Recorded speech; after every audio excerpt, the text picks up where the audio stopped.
Hola YouTube, apa kabar? Kembali lagi dengan Forhes, dan di video kali ini saya akan kembali memberikan tips-tips buat pemula belajar motor metik ya.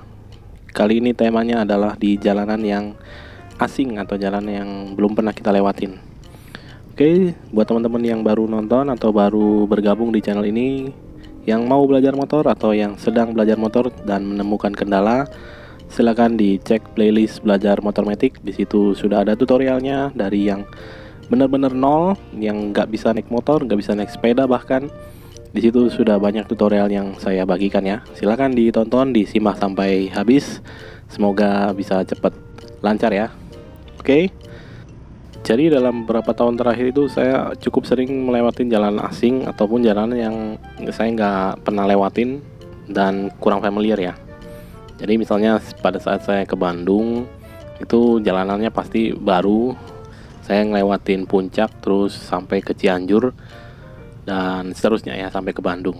Itu jalanan yang cukup asing menurut saya, tapi di saat itu saya full mengandalkan Google Maps. Jadi ya walaupun saya nggak tahu jalanannya, tapi teknologi sekarang sudah cukup membantu ya dengan adanya Google Maps seperti itu. Jadi kita tinggal tentukan aja lokasi yang akan dituju, nanti Google Map-nya yang akan mencarikan jalur untuk kita.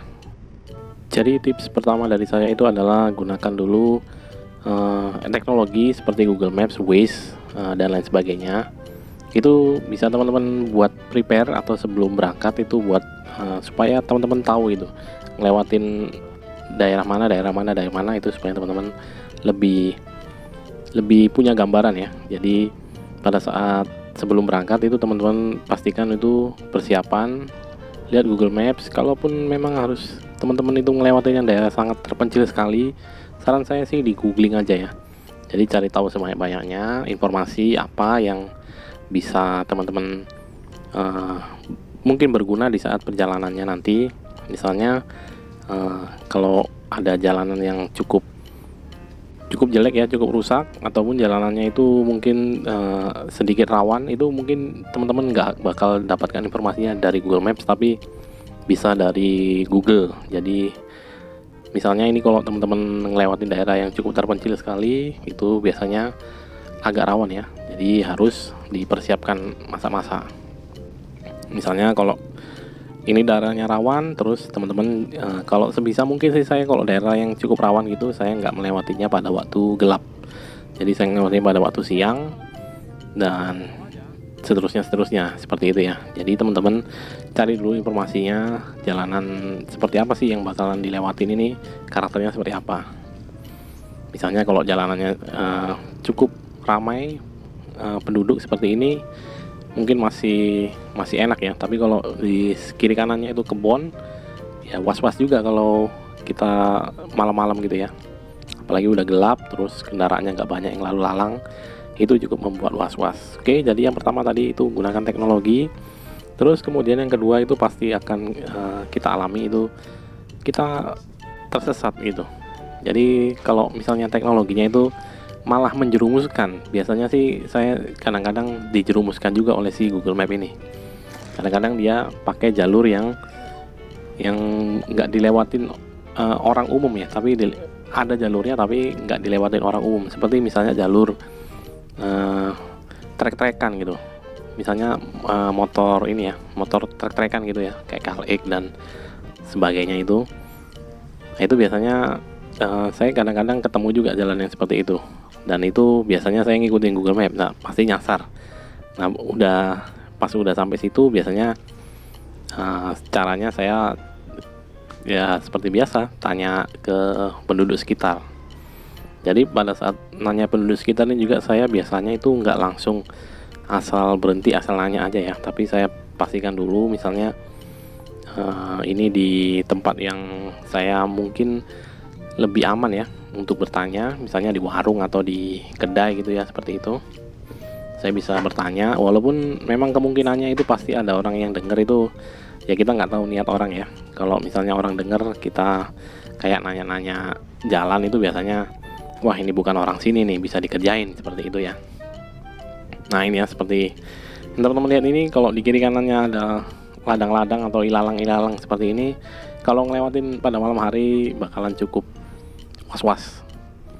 Oke, jadi kalau teman-teman misalnya tersesat nyasar lah ya, itu saya biasanya sih nanya ke penduduk sekitar itu, misalnya pada saat ya di bensin eceran sih biasanya saya sekalian ngisi bensin, sekalian saya nanya yang jualan, Pak ini kalau mau ke sini, atau Bu kalau ini mau ke sini gimana arahnya gitu, seperti itu. Jadi tanya penduduk sekitar itu pasti akan dilakukan kalau kita ngelewatin jalan baru, tapi pastikan tanyanya nggak sembarang orang ya.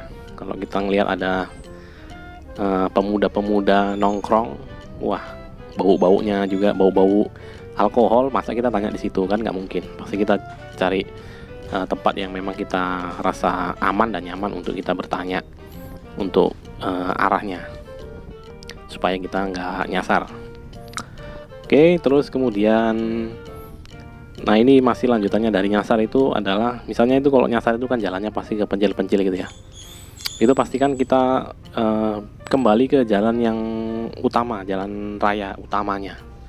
Ya misalnya kita nyasar karena Google Map itu biasanya nyari jalur-jalur yang kecil gitu ya, yang sangat terpencil sekali, terus yang jarang dilewatin orang, karena dia cari jalur yang bisa memotong waktu perjalanan. Jadi kadang-kadang dia ngelewatin jalan kecil. Nah di situ biasanya kita harus ngelewatin jalan kecil, bahkan gang-gang kecil sempit sekalipun, itu biasanya diarahkan sama si Google-nya seperti itu ya. Jadi kita pastikan kalau udah nyasar ke situ, kita cari jalan utamanya, jalan raya utamanya, jalan raya besar. Jadi ya bisa cari dari Google Map, atau bisa juga kita tanya penduduk sekitar. Terus masih yang berhubungan dengan jalanan seperti ini ya, ini kiri kanan seperti ini, teman-teman bisa lihat itu kebun-kebun seperti ini, itu ya cukup rawan. Jadi saran saya sih lewati jalan seperti ini. Kalau teman-teman udah tahu medannya seperti ini ya, jadi usahakan itu melewatinya siang sampai sore hari sebelum maghrib lah, waktu kondisi jalanan masih terang. Karena kalau kita jalanan asing atau jalan yang kita nggak paham karakternya, itu biasanya kita nggak tahu ya apa yang akan terjadi di depan. Daripada resikonya kita ambil, lebih bagus kita resikonya kita minimalisir. Jadi untuk mencegah hal-hal yang tidak diinginkan, saya biasanya kok ngelewatin jalan-jalan yang nggak umum seperti ini. Kalau misalnya saya sendirian ya bisa dipastikan itu saya cuman melewatinya itu pada saat siang ke sore hari ya, sebelum maghrib seperti itu. Tapi kalau udah mulai gelap itu biasanya saya ya cari tempat untuk istirahat sampai dia akan kembali terang, kalau misalnya saya berkendaranya sendirian. Tapi kalau ada rombongan biasanya ya lanjut aja gitu, atau sesuai kesepakatan. Oke, dan tips terakhir itu misalnya teman-teman harus terpaksa melewatin jalanan asing itu pada saat malam hari, itu tips saya itu selalu cari teman atau barengan. Misalnya kalau mobil, walaupun kita nggak kenal, tapi kalau ada mobil pas-pasan di jalan, kita bisa ngikut bareng-bareng ya, sampai di tempat yang mungkin kita bisa aman, atau sampai ke tempat tujuan kita. Oke, demikian dulu untuk video kali ini, semoga bermanfaat. Semoga kita selalu diberikan keselamatan. Jangan lupa makan, minum, tidur yang cukup, jaga kesehatan, dan selalu utamakan keselamatan di jalan ya. Terima kasih sudah menonton. Forhes, sign out.